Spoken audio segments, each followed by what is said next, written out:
Hi, I'm Daz Smith, and welcome to today's video, which is essentially part 2 of an interview with Paula Roberts. Now, Paula Roberts is known as the English Psychic. She's a clairvoyant, medium, psychic, and remote viewer, and she has an international client list and also was a very close friend to the late Ingo Swann.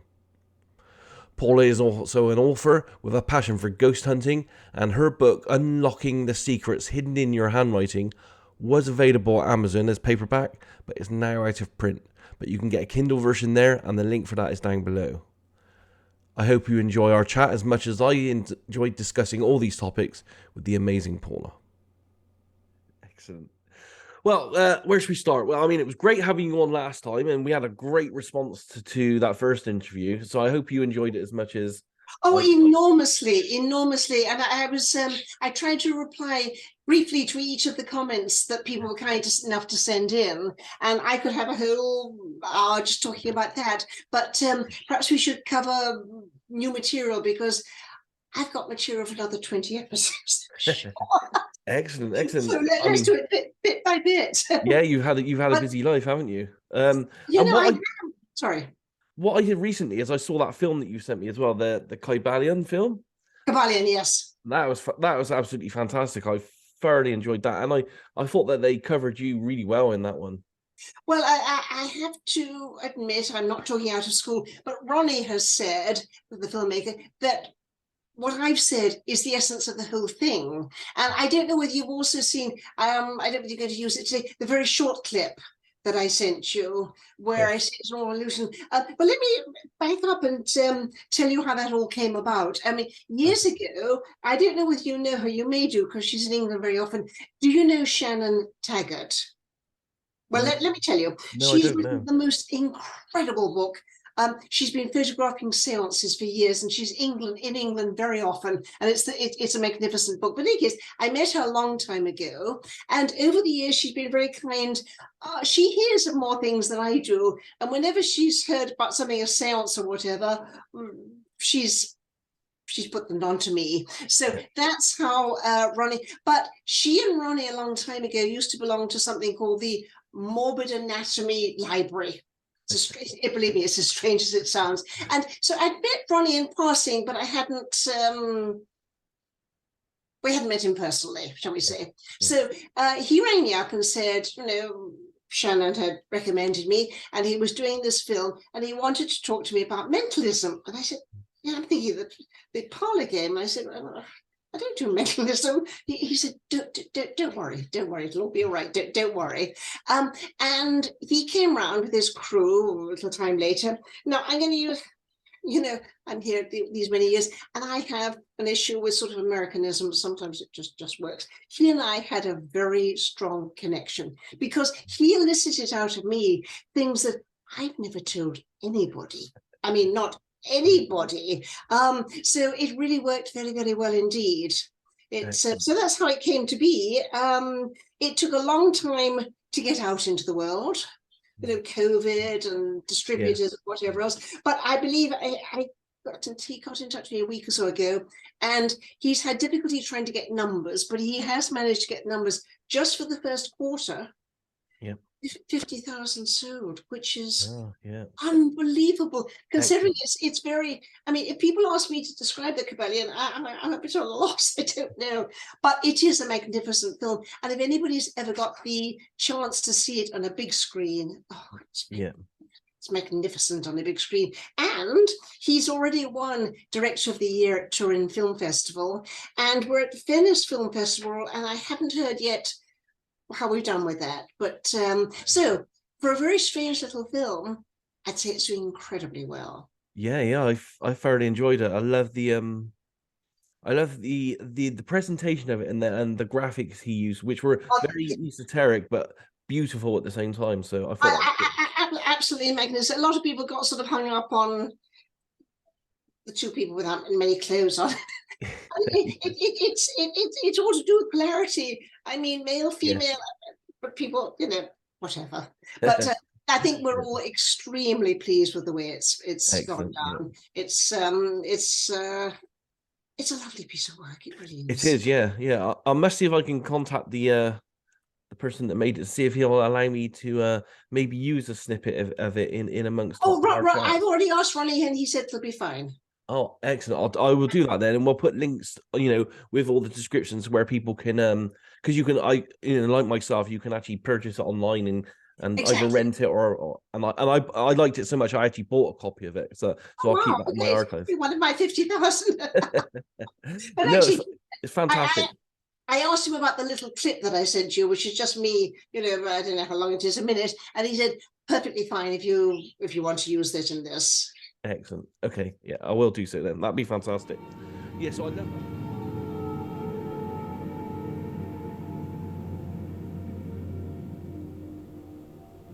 We humans don't all come from the same source. We come from different dimensions, different experiences, and we have different purposes to be here. And mine is to give and receive information, but it's for somewhere else. I belong somewhere else. I suppose because I've been aware since I was very, very, very small, is I can tap into something else, something beyond this here, me now. It's a knowledge, well, way beyond myself. I was living in Chelsea, the real one in England, and there was a young lady there. There was sharing an apartment with several people, and there was one young girl there, and she was addicted to reading. And everybody else was out, and she came up and said, was I free? I said, well, I'm not doing anything. Went down into the living room, and she had letters of the alphabet on bits of paper with a glass in front. So I'd never seen such a thing. So she said, well, you put your finger on it and it speaks to you. I thought, she did have a drinking problem. I thought it's a bit early to have started, but okay. And she said to me, well, you asked, we're feeling incredibly foolish. I said, is anybody there thinking? And the name came up, Clive. Now, I knew somebody called Clive had been killed in a plane crash not so long before, but I thought I might have mentioned it. I thought, well, I've had enough of this, so I'm going to ask for his wife's name. And I wasn't pushing this thing.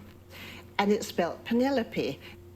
And all I can tell you is there was a sense of warmth, elation, and we were on this all afternoon. And she said, you've got the gift, you've got the gift. I didn't really understand what it meant.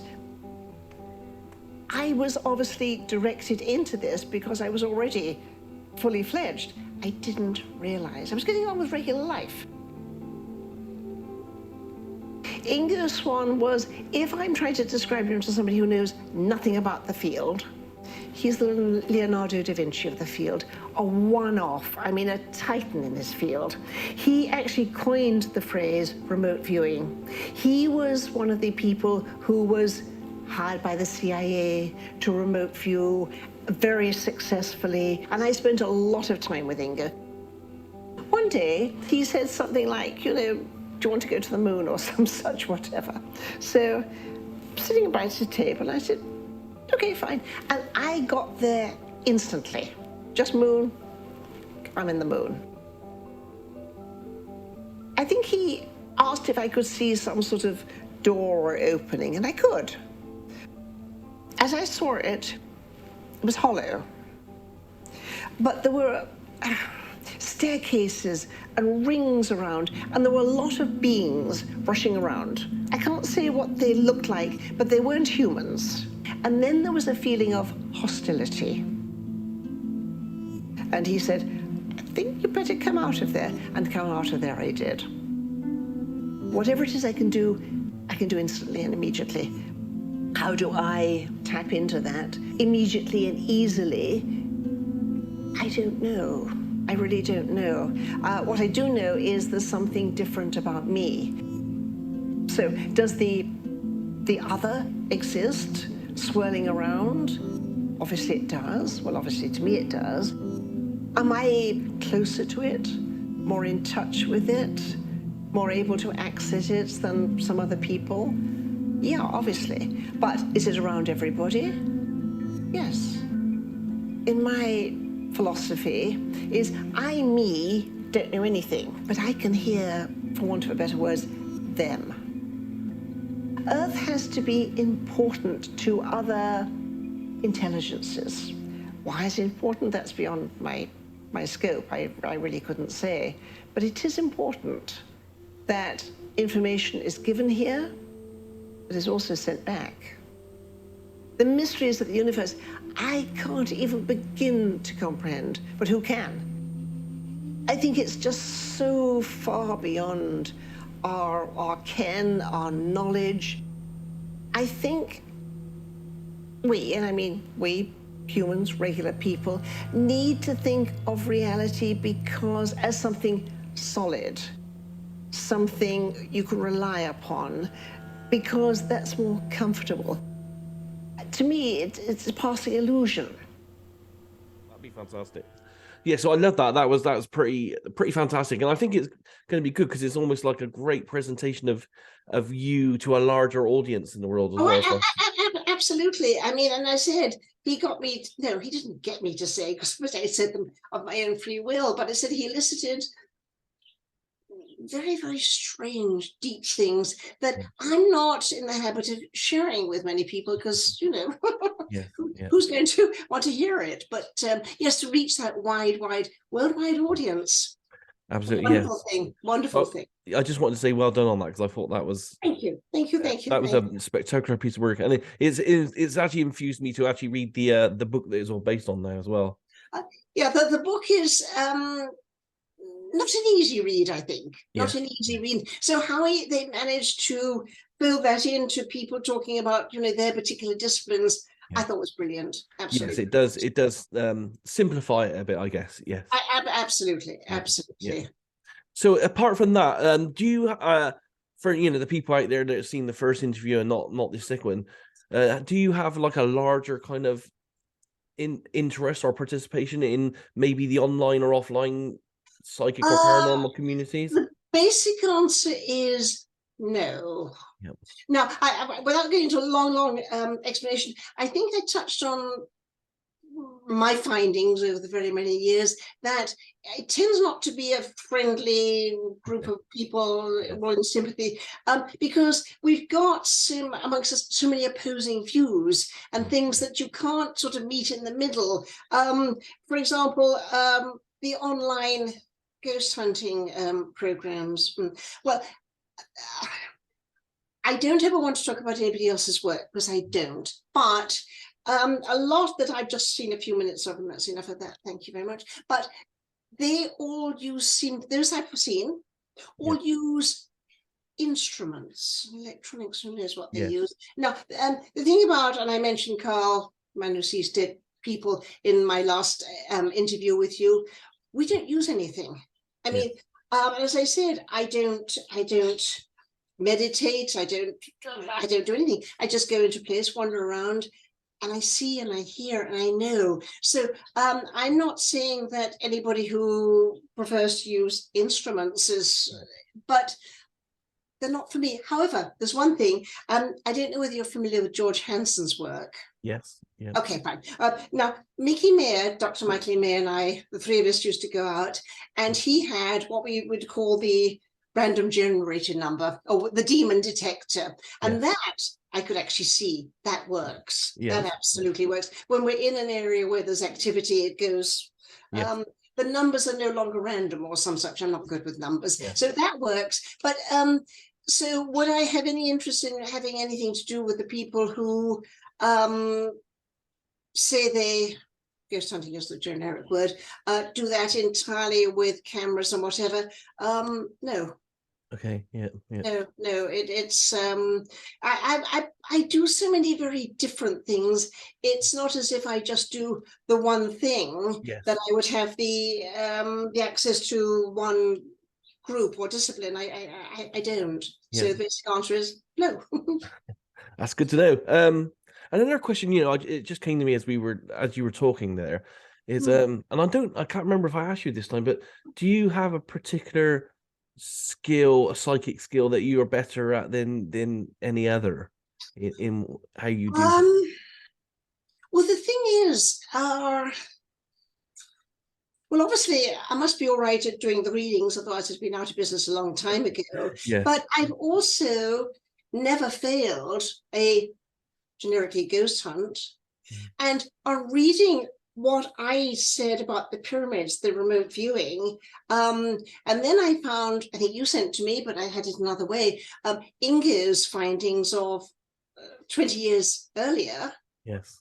And I'm finding, no, I'm not comparing myself to Inge, nobody could, but we got a lot of things the same. Yes. A lot of the things the same. And of course, I had no knowledge of Inge, let alone anything that was written about him 20 years ago. So Yeah. to say, is there any one thing that I feel that I do better? I'm pretty good at all of them. Well, Sorry. that's a good It's skill right set now to in have. English, but, Yeah. but there we are. It's but there's something else I want to say.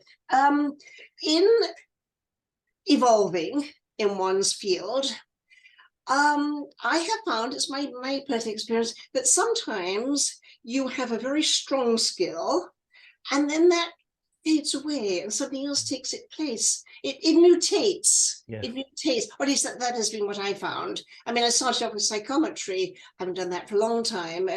So one can, I didn't say one can, I changed and evolved as time went Yeah. on. So is there one thing better than another? Well, if those three things, I say they're about equal. Excellent. Yeah. I mean, this how you said, it happened to you where it's changed over time. That we see that a lot within long-term remote viewing practice. Yeah. Our techniques are constantly changing, and and Yes. how you start off is nowhere near where you end up like 20 years later. It's Exactly. Yeah. Exactly. It evolves, and you think that you're doing you're very, I mean, you always go off on tangents, but I used to see phenomena externally, Yes. and I don't do that anymore. I remember once I was had a friend who was into ritual magic, and we were, let me try to keep that straight. Star Trek, where beam me up, Scotty, those sort of pillars of light. Yes. Yes. I've seen those Okay. Yes. eternally. But only once. You can get these episodes, shall we say, Yes.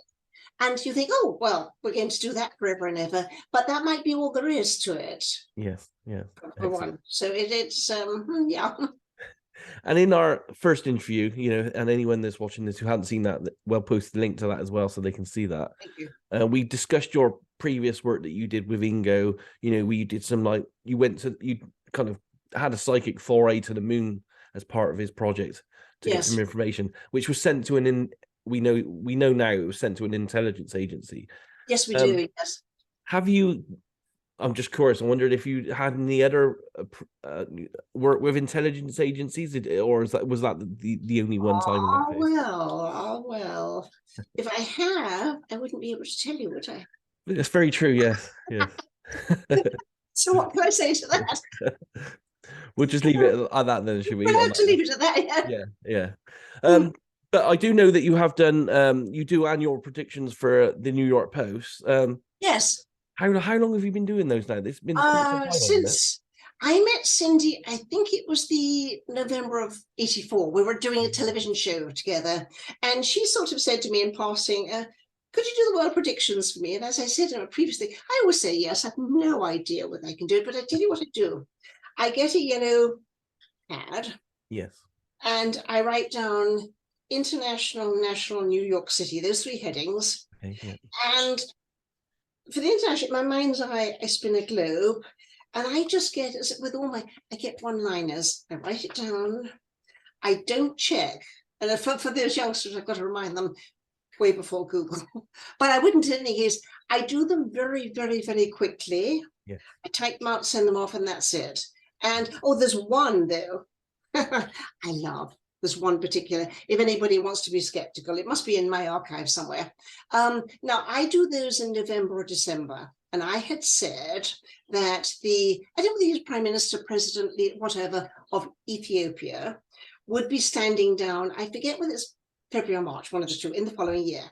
Okay. And he did.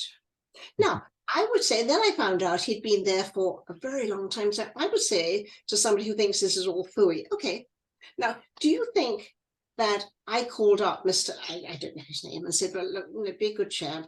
I've said you're going to sort of resign or whatever. So would you mind? Of course I didn't, but where did I get that from? Yes. Because I'm nothing to do with Ethiopia. It just came to me, but it was absolutely correct.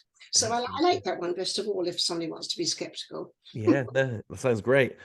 An example you did send to me, and I don't know if it was part of those predictions, was the tomb you found in Egypt, Yes, or you I've predicted got this. Yes. Somebody from the National Inquiry had found my predictions of the previous year. Yeah. And I've got here in front of me, and I had said that, what did I say? Well, Egypt, new underground chamber of treasures found in the Valley of the Kings. And a couple of months afterwards, certainly was. Excellent. I mean, an enormous find. I seem to, in a funny way, have a thing with Egypt. I mean, I don't know what else to say. It's not that I'm not saying I have a fascination or whatever, but the things that I've got for Egypt have really been very accurate. Very interesting. Have you ever been to Egypt physically? No, I haven't. I lived in Greece for 2 years before I lived here. Yes. And I don't know why I didn't go to Egypt, because it was just down the road, so to speak. But we toured a lot of other places and we didn't get there now. I wish it was only down the road. I wish I had, but I didn't know. No. Yeah. That's interesting. Because what I find, because I've been there 3 times now, is that when I get given that as a remote viewing target, blindly, of course, I get really good data on that, and I think that's because I have actually physically been there. So if you get good data, then although you haven't been there in this life, maybe it's something to do with a past incarnation. Or something. Indeed, because I mean, as I recall, and from the notes, Ingo didn't say to me we're going to Egypt. He sort of, I don't know what he said. Perhaps he gave me coordinates, and whoosh, I was right there. I mean, he didn't say we're going to look at the pyramids or anything else. I mean, the first thing I saw was, whatever I do instantly. And I said, I see sand.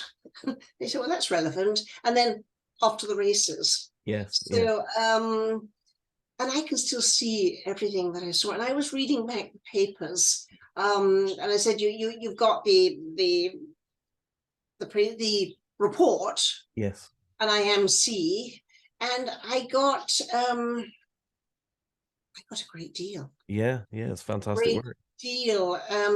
And then looking back on Inga's work from 20 years before, to have seen, for example, sarcophagi and bones, and that's been told for a long time, but I didn't know that. So so past life, it would be likely. It's a possibility, isn't it? It seems like it would be likely. It would be likely, yes. Yeah, definitely. Yeah. And as we've been talking about Ingo a little bit as well, I understand he did a psychic reading for you in the past as well. Yes, he did. Now I've got, and forgive me for reading, because I've done, I keep stuff. I've got lots of stuff here. Now, but I have to read you something before. Now, Ingo's reading was in May 97, but it's relevant. I went to England in June the previous year and met in London, incredible, the most accurate I've ever had. Now I'm going to read a couple of things because it's relevant to go ahead. This was exactly a year, but there's plenty of stuff, but I'm just keeping it to the. She said the spiritual life, the path is for life, but it's not an easy one. Then she goes on, amongst other things, you'll be remembered for your work after your life. Will complete a foundation and make it self-supporting and franchise it. And then she finishes up with, your archives, add to them constantly, both personal and professional. I mean, this was in 96. Wow, very, very good, very accurate. Well, then Ingo's, now there's pages and pages and pages and pages of it, but there's a theme, and it's power. And I'll tell you, okay, free your power. The whole thing is about power. Afraid of power, too much power in past life, big change coming, power connected to work, superhero. Oh, this is funny. Sorry.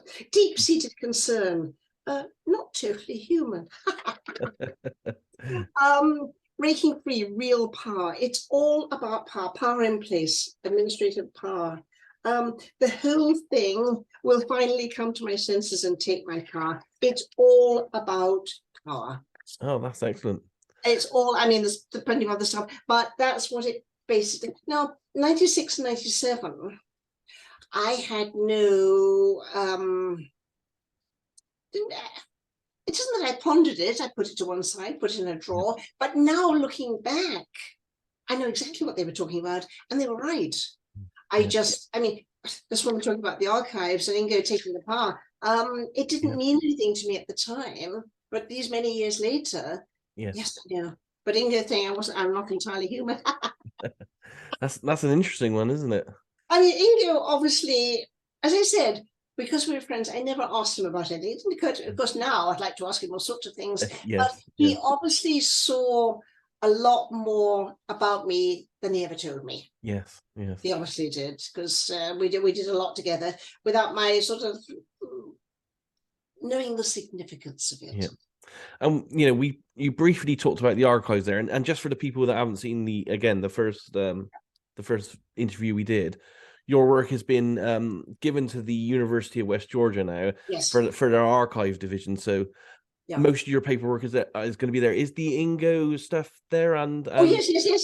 And that's how they came to know me. And I haven't physically been there, but I asked Lynn Olivieri, the librarian, because I've seen the pictures of it as proper, climate controlled, and Ingo's are on shelves for miles and miles. And I asked if I could be opposite, so we could sort of be opposite and wave to each other. I don't know if we are or not, but yes, because I've got 90 pounds, but Ingo has who knows how many pounds. So yes, we are, and together with a lot of Raymond Moody, who is also in Cavalia, he's there.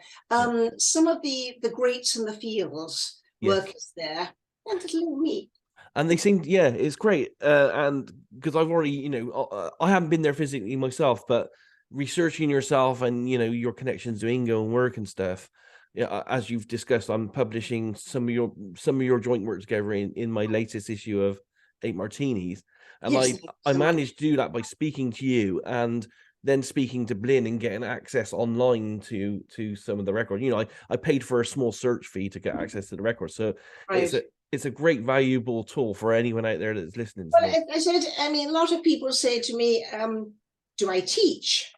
And I say, well, no, but I tell you what one of my nieces said to me when she heard about the archive. She said, oh, you've got a legacy. People will be learning about you years after you've gone. And I thought, that's such a weird thought, but it's true. It's a very strange thought, but it's true. I mean, but also I'm very grateful for these interviews, which will also become part of my archive, because people will read written word, but this is actually seeing me, which is a different thing. This is seeing me chatting away about the work, which is, it adds another dimension to all the paperwork. Yes. Fantastic. Yeah, I'm gonna look forward to delving more into your files as well and seeing what else we can investigate and pick out from There's plenty there. Yes, but it's great work. So if anyone wants to, if they're watching this and they want to research that, I'll put the link down below for that as well, and they can go off and do their own searches on that. So fantastic on that. Yeah, and as you said, it's great. It is really great in this day and age to have that legacy and have that thought of just knowing that, for however long humanity exists, there will be all your work there for anyone to investigate. And as I said, it's nothing that one has consciously worked towards, because as far as I know, there isn't any other living psychic who has such a thing. I mean, perhaps there's, I am not familiar with any who has been given that opportunity. Yeah. And of course, I do keep things. I keep things for donkeys. So that was useful. I'm slightly different than you in that I have a huge archive of stuff myself, but all mine is pretty much nowadays digital. So it's all on hard disk. I have terabytes of data, which hopefully I'll pass on like yourself one day. Absolutely. But you probably live in a house, don't you? I do. Yes. New York. Yes. But Space is a premium, isn't it? But in 570 square feet, I had 90 pounds of material. Yeah. I don't know where I kept it all, but I did. Yes, space is definitely a premium. We talked briefly just now about, Ingo saying that you maybe were not entirely human. And I think we mentioned it in the previous interview we had, where you said you kind of had a feeling that you were from another place or dimension. Yes, yes, yes. Yes, I was offered past life regression a long time ago. Yeah. And I am apparently extremely easy to hypnotize. I mean, you don't have to count me down. I'm away with the fairies. And immediately I was somewhere very, very, very, very far away. And it's as if I was looking inside a cave, except it wasn't a cave in a hill or a mountain, but anyways, a rocky sort of cave. And I was sort of standing at the entrance, not standing, but in the entrance. And you know those little sparkly sparklers, we call them in England, the little fireworks. Anyway, there were sparkles, but they were in groups of sparkles, which were, I understood them to be, oh, they're not people. Well, in case, I recognized my group from a distance, but I also had the feeling that my mission was to bring information to and from, as in world. And when I came out of that after that session afterwards, I thought that wasn't even remotely in my imagination, but it came from somewhere, and it's very clearly in my mind. And then a week or so ago, I saw there was one of those magnificent photographs of deep space taken by whoever, Hubble, and it's full of sparkles. And you know something? It brought me to tears. It just brought me to tears. Just looking at it brought me to tears. So that's the not human part. Yes, yes. Very interesting, especially as Ingo picked up on that as well. Yeah, well, I said yes, and this was before, yes, yeah, and that was probably, I don't know the time frame. It's probably before, probably before I had the past life regression. Yeah. And you, to this date, you haven't felt like exploring that through past life regression or hypnosis, or no, because I've already done it. And well, also, person who I did it with is no longer practicing. And I think if one was doing hypnosis, you'd have to really, really, really trust the person. Yes. You'd have to know them well, because I thought I was in a perfectly together frame of mind. It was a very, very long session, and I needed to go to the bathroom in the middle. So I said, and I stood up and I realized, oh, I was not at all of sound mind at that moment. I was all over the place, but I felt as if I was, but I realized when I tried to walk, I was somewhere else. So I think these things are often, well, to me, put in my path once and that's done. It's nothing that one tries to seek out again. At least I haven't, But again, you've really, really got to trust somebody, because I know I can go into a deep hypnotic state, and you've got to be sure of the person you're with. Yes, absolutely. Yeah, that makes total sense. Oh, yes. And in the previous talk we had, you mentioned that this kind of life path that we're on, especially, we're talking about you here, is quite a solitary life path. Yes, it is. How does that affect any kind of relationships that you build? Oh, well, I've recently been in a very, very long-term relationship. I can't do 24/7. So it has to be a sort of an artistic, creative person who also needs their space, time to do whatever it is they're doing. So relationships, yes, but I'm not, given what I do, there aren't so many people who would be suitable to me, or me to them. I mean, it's I couldn't be with the bank manager, for example. It has to be somebody who I suppose at this point in my life, they've got to, even if they don't understand it, somewhat believe in what I'm doing, that I'm not a crazy person. Otherwise, that's not going to work. They don't have to understand everything that I do. I don't ask that, but they've got to be at the very least a little understanding, Yes. some knowledge. Otherwise, it's yeah. But I mean, all of my friends, I don't actually know my friends and family who actually, I don't think anybody understands what I do, but really, I'm going to use a word that's not relevant, but you'll understand, believes in what I do. Yes. It's not a belief system, but never mind. I don't know, I don't ask, I don't need to know. And we don't, I don't talk about my work because right at the moment, I don't have anybody to talk to about it. Right, yes. I'm not with anybody who has any understanding of it, which is, that's a bit of a shame, to be truthful, but yeah, it is a solitary path. Yeah, yeah. It was for me at first. It's not too bad nowadays because because of things like Zoom and the internet. Yes. I've surrounded myself with a small, close community of friends and people that I've taught, so that helps. Like-minded, yes. Yes, but I understand what you're talking about though. Close family, although they know, and friends here, in my local area, although they know what I do, it's not so to understand exactly what it is. Yeah, you can't really go to a party or a barbecue and talk about it with them because okay. I was at Thanksgiving the other day, a lovely group of people, and very intelligent sort of people, and I was chatting to some chap, and I don't know how it came into the conversation, but sometimes I can be a bit cheeky, and I said, well, you'd have been to the moon.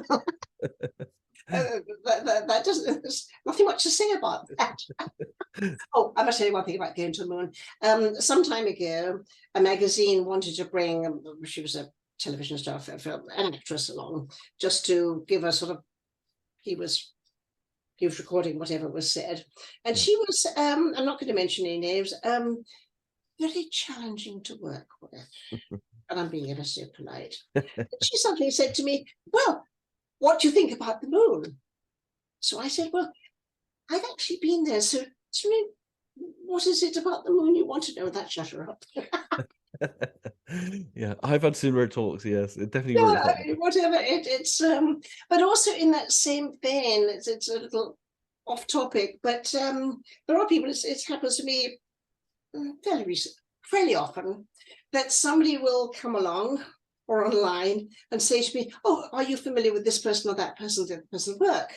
And I say no, and they say, oh, as if, oh, well, I'm very surprised you don't know this, but I'm thinking, I'll tell you what I'm thinking, between you and me and the gate first. I'm thinking, well, you might have read all the books, and that's great, but can you actually do what I do? I don't think so. Tell me about this and that. But it's a concept, you haven't read this book and you haven't read that book. Well, yeah, because I can kind of do it. Thank you very much. Yes. I don't say that because it's not worth it, but you get that on all fields. I call them kind of armchair kind of absolutely. I mean, there'll be many people who have read vast amounts. Oh, let me come back to that. I think at the beginning you have to have read and observed a certain amount, but afterwards I choose not to read any of it, and I'll tell you why. It's the same thing with clients. If a prospective client rings up to make an appointment, and they start to, I said, not being rude, tell me nothing. I have to know nothing. I don't want to know anything. And I don't want to be in any way influenced by a client or somebody else's work in any field that I'm going to, be it remote viewing or ghost hunting. I have to work in a vacuum. I cannot be influenced by anybody else's opinion or work. I hope that makes sense. I think it makes sense. Absolutely. Yeah, that's how we try, in the remote, the purest form of remote viewing, that's how we try to work with everything blindly on every project. Yeah. Well, I think when Inga and I did the pyramid thing, I mean, I must have been aware that he taught remote viewing. I didn't really, I sort of knew what it was. But he didn't sit me down and say, well, we're going to do a remote viewing. Yes. That isn't what happened. Yes. But obviously he knew what I didn't know is that I can do that. Yes. Yeah. It's but I do it in a different side without the knowledge of how you do it. Yeah. Because, As we briefly touching on Ingo again, did you ever have to pass the test? I had to pass the test where I had to meet him on his stoop, and you don't get past the front door unless Oh, you no, meet the let me tell you again the story. I think I mentioned it last time, but let me tell you again. Dr. Michaeline Mayer, her psychologist, I used to do all the investigations, and she said to me once, meet me, whatever. I didn't know. We met at Ingo's place, didn't know who Ingo was. So we had a couple of drinks. I don't drink. And then they said, because she didn't tell me why I was there, but it turned out that Ingo, we've been to his place. It was a very large converted warehouse, and there was one floor he rented out. It was a big open space, and so I went up there to walk through it, and top left hand corner, I had a sense of very loud music. And then in the bathroom, I felt somebody had died there. Well, it told me later that corner, one of his troublesome tenants had a great big jukebox. So then we became friends. I earned my place at the table. Yes.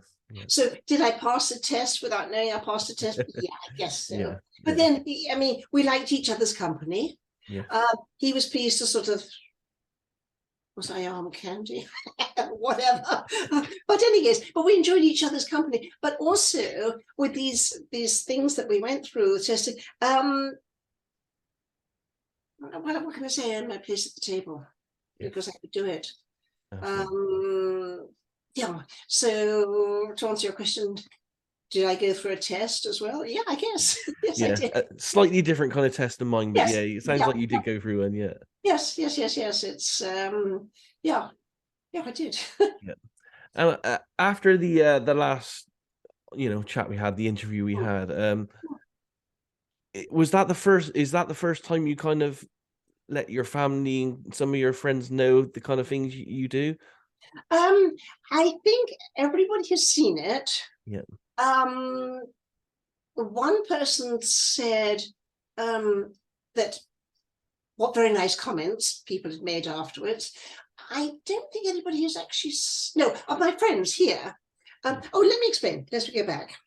Huge difference between New York and England. And a lot of actors have said this. I'll tell you what it is. I paraphrase. Michael Caine, whatever, said, now, if you're in New York and you do something, we're talking artsy-fartsy, and you do something, oh, wonderful, he was your agent, good for you. And in England, and somebody once told me this, oh, you don't want to make a fool of yourself, do you, dear? And that, in a nutshell, is what it is. Now, I think a lot of people, if they don't know what to say, and after all, who's going to say anything about the Cavalia? They choose not to say anything. Yes.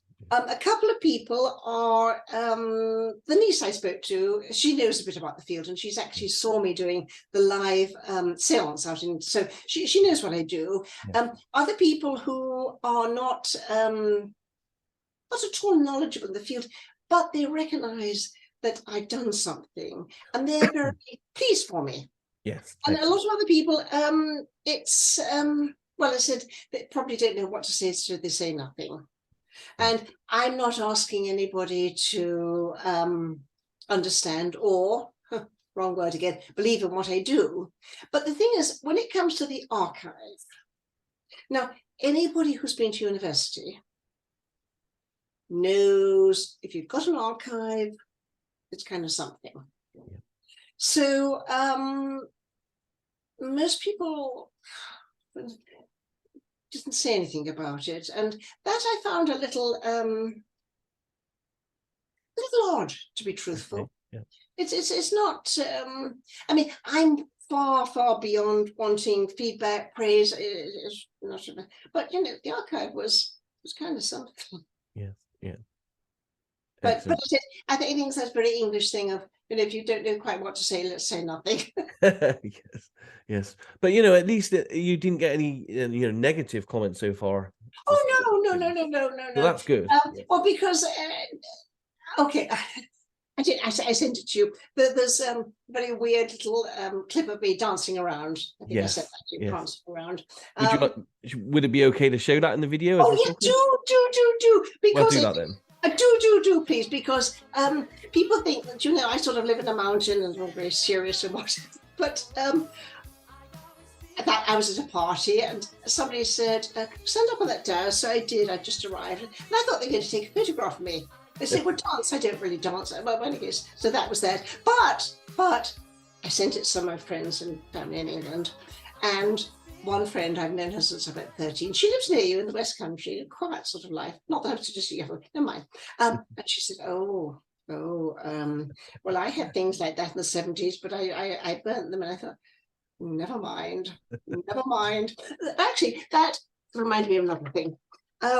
You may or may not know, I'm just going to read the first couple of lines. There's a poem called The Purple Poem. And I'll tell you what it says, just a couple of lines. When I'm an old woman, I shall wear purple with a red hat that doesn't go and doesn't suit me, and so on and so on. The thing is, what I'm saying, particularly with that little clip, is at this age, hey, I'm good. Because another important thing, and it's sort of the same thing, I don't answer to anybody. Yeah. I am doing what I want to do. I'm not beholden to anybody. I don't answer to anybody. So if I want to go around prancing around, singing and dancing, carrying on, I should wear purple and red hats. And why not? Yes. Exactly. Why not? Absolutely. Why not? It's because being English, because I am English, we do have a little bit of fun every now and again. We just do. I mean, having a little joke and a laugh is, as I always say to people with us, it's in our DNA. You've got to have a little laugh. Because one might think that I'm sort of communing with dead people all the time, and that's all very serious, but not really. Yes, yeah. It's fantastic. You can, be free and have fun and have a laugh at yourself. It is.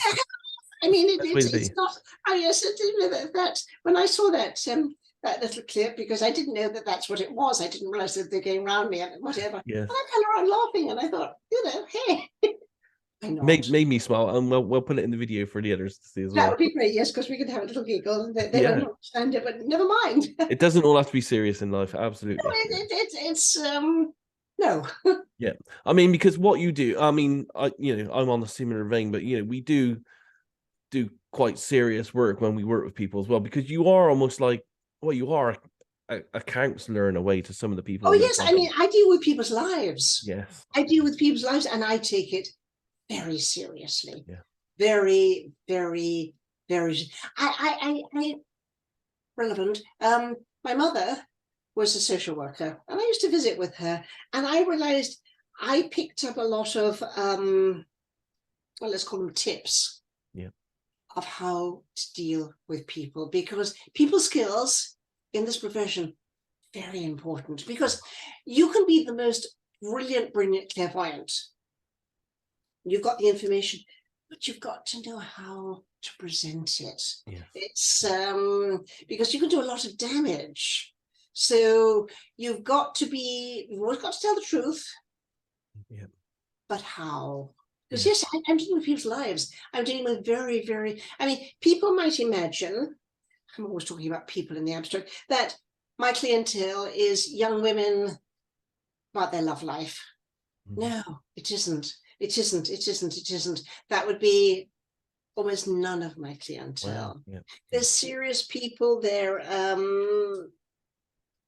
I sometimes have a little laugh and think, my advice is, I must say, should we say some influence, moving billions of dollars for other people on a regular basis. I don't get a percentage, but yeah, is it serious stuff? Yes, of course it's serious stuff. It's and as we're talking about advice and stuff, because already we're nearly, we're encroaching 50 odd minutes already, so we're nearly at an hour mark. So the last couple of questions really for now, and maybe we'll come back and have a third interview, because that would be pretty amazing. Third interview, I've got enough for another 20 interviews, but yeah, excellent. We can keep doing this. Yes, please. I'd be thrilled. Yes. Yeah. But yeah, so I was just thinking, do you have any advice or tips for any aspiring kind of intuitives or psychics, or maybe how to learn, or how to sustain a long career like you have in this field? Because it's, as we discussed, it's not an easy field, is it really? Oh heavens, no. I think so many things. You have to be rather brave. You have to have courage. You do. You have to be extremely independent. because all your friends and your family are going to think you're start raving mad. They are.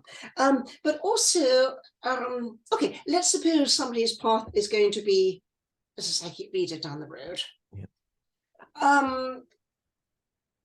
It's difficult to start out because you've got to practice a little bit.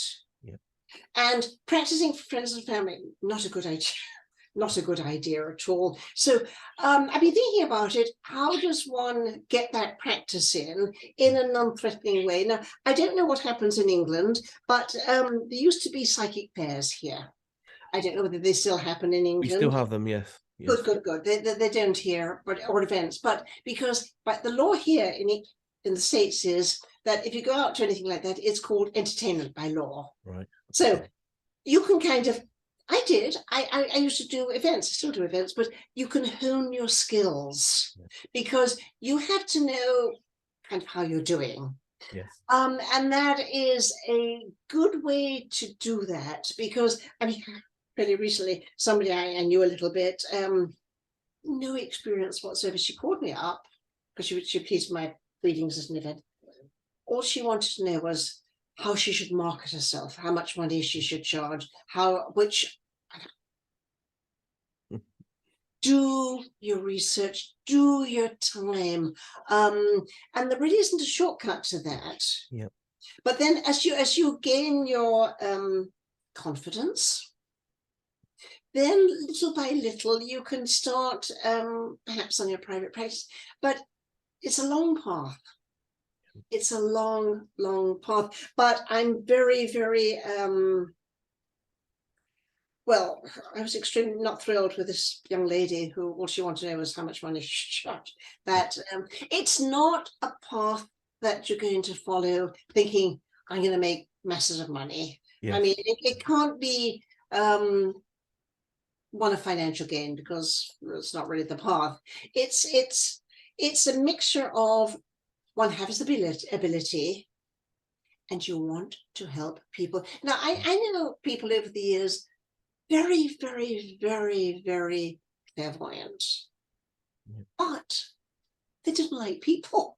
They really, and or they get burned out, or what they do is they're standing in the supermarket and they're reading this person, that person, the other person. They burn out. But a lot of people stopped. Quite a few people I know stopped because they didn't like people. Now, when I say like, it's not a personal thing, but you have to have sympathy and compassion. Yes. And no, let me put another word, an interest in people. An interest in people. You've got to, it's impersonal. I'm a true Aquarian. It's, but practice. Yeah. Preferably not in your friends and family. That doesn't work. That doesn't work very well. I'll tell you why. I'll tell you why. Yeah. So suppose your friend comes along worried about a relationship. Yeah. And you have a look and say, oh, it's a disaster, he's off with somebody else. Now, they are going to project upon you that you don't like the relationship and you don't like him, and it's not a good idea. It's not a good idea. Yeah. So it took me a very, very, very long time to get to this point. Yeah. Well, I got to this point a long time ago, but it's not a quick path. Yeah. But in England, as we know, many, many, many, many more clairvoyants. Yes. It's not uncommon in England. So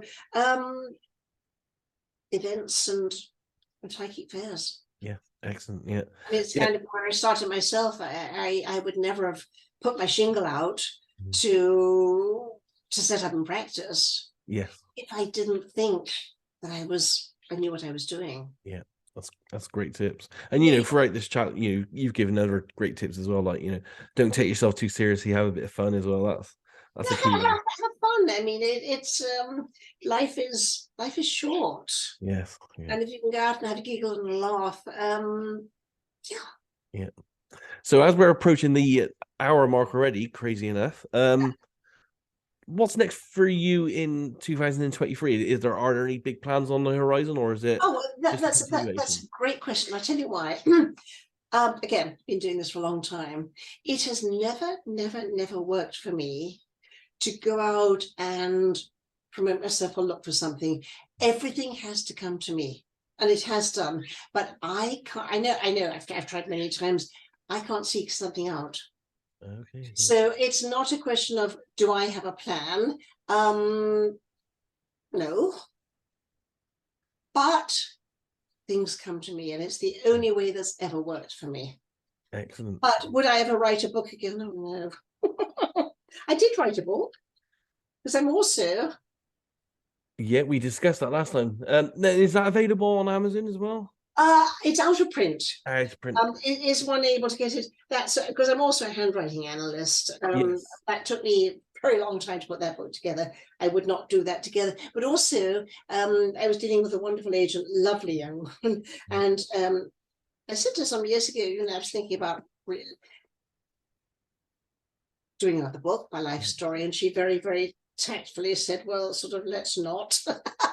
But no, she was more polite than that. She said she didn't think there was a market for that at the moment. Oh. So, but also, I tell you what, okay, I've got all that material, written material in my archive. But as I just said to you, this, my chats to you, very valuable, because when anyone wants to, they can actually see me chatting. Yes. I mean, yeah, the other things I'm doing performances or whatever, but this is actually me chatting about my life, and that's really what a lot of people who are interested too might want to actually know. Yes, we've kind of moved on a bit as well, and what I found over the years with the stuff that I put out is people don't want to see 20 pages of my psychic impressions on a piece of paper. No, exactly. They want to see me talking about it on a video for 5 minutes.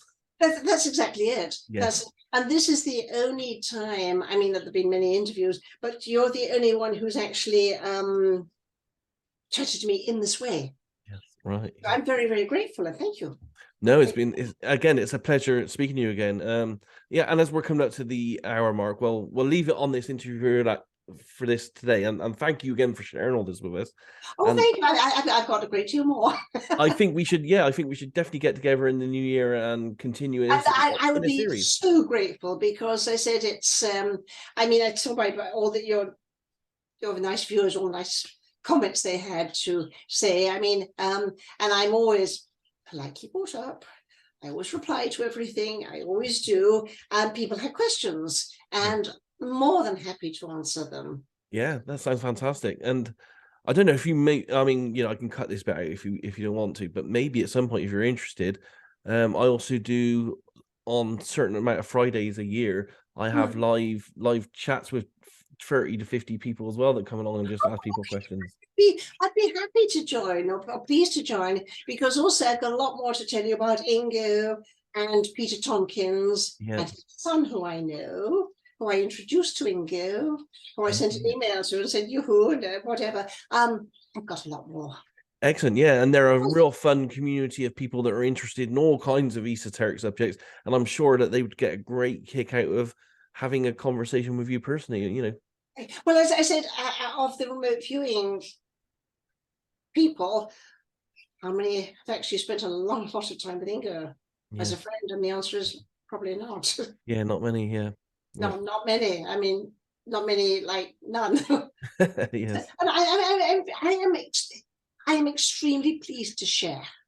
Yes. Whatever I know or whatever I can, I'm very happy to do that, because that's a privilege. I thank you for that. Yeah, we'll definitely arrange something on that in the new year after Christmas. That would be great. Excellent. Well, we're writing this one up today, and again, Paula, thank you very much for sharing this. Oh, thank you. I'm truly deeply grateful.